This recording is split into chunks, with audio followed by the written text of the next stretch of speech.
My name is Colin McChrystal. I worked at British Aerospace at Hawker Siddeley.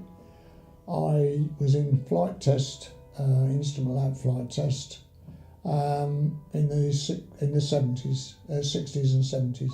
I spent a lot of time moving around in various positions in the instrument lab, out on the airfield, and then I was also 3 years in the wind tunnels, Bristol Tunnel. We actually filmed a lot at Bedfordshire, on the inbound and outbound on the Tridents. Then I spent a lot of time on 125s, Chester, where they were built, and I was involved quite a lot on various things, new projects in the wind tunnels. There was an aircraft which was a feeder liner, which was called C10, but it didn't materialise. And then for 2 years I was working out in the fields at Astwick Manor on an aircraft or engine for Focker's Dornier's aircraft company. And my father worked in the foundry, my mother worked in the canteen. My brother was a chief safety officer at British Aerospace, and my uncles, 3 or 4 uncles, worked in future projects. When I first went there in the 60s, I was on nights with one other chap, doing the servicing of the aircraft for instrumentation, doing the filming, and developing the films, which were 100 metres in length. And what we used to do is to develop and hang them over the rails in flight test. We used to get the aircraft also ready for next flight in the morning. And then one particular night, a funny thing happened. I was checking some temperatures which were actually in the centre of the intake, and I'd got myself stuck between the skin and the intake, and at one stage we were contemplating whether the fire brigade had come out to get me out, but I managed to sort myself out, and that was fine. I spent a lot of time on the 125s at Chester for many years, and quite enjoyed it. And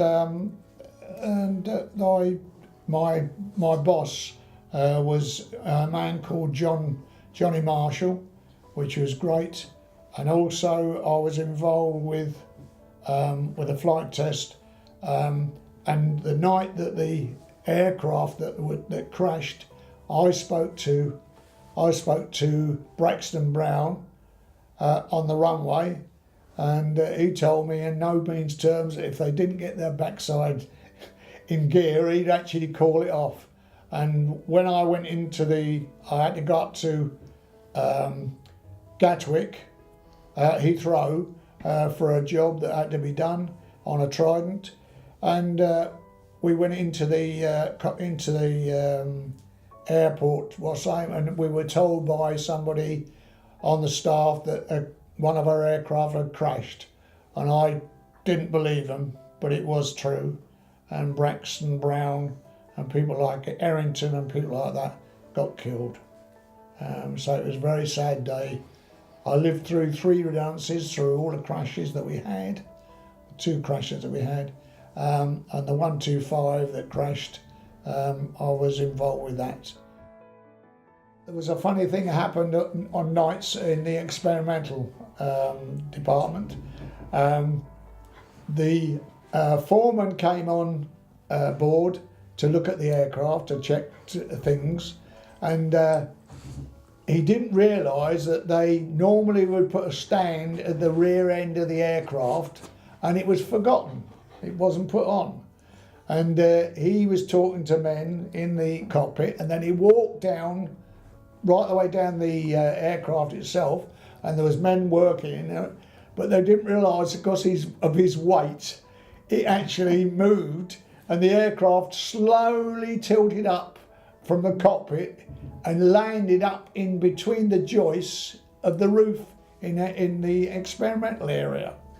And they couldn't get it down till I think the next day. I'm not quite sure when it was, but they had a bit of a job with it. But that was the King Saouid's aircraft. Very plush. I think it had a gold toilet, and it was hot air to flush as well. Yeah, it was very, very plush. Very plush indeed. So Bert Bush was the foreman, and I think he had himself ribbed for years over something like that. But it was good.